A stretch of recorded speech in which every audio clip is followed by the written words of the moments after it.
you could be one of the front runners, either for vice president or for president of the opposition, no?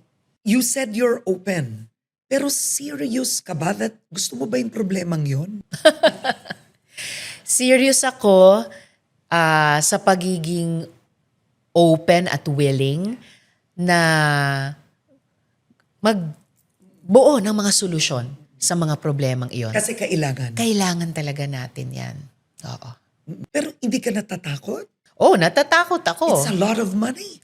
I mean, Yes. sinasabi ng ilan, you need 2 billion to run for president or whatever. Alam mo yung mga amounts na, wow. Well, medyo wala sa hinagap ko so far yung ganyang klaseng mga halaga. And in my past campaigns, mas modest din talaga yung mga itinakbo namin mga kampanya.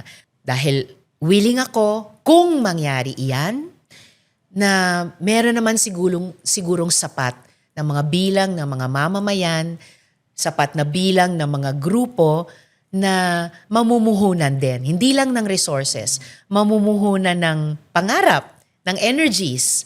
And kasabay nun, okay, resources.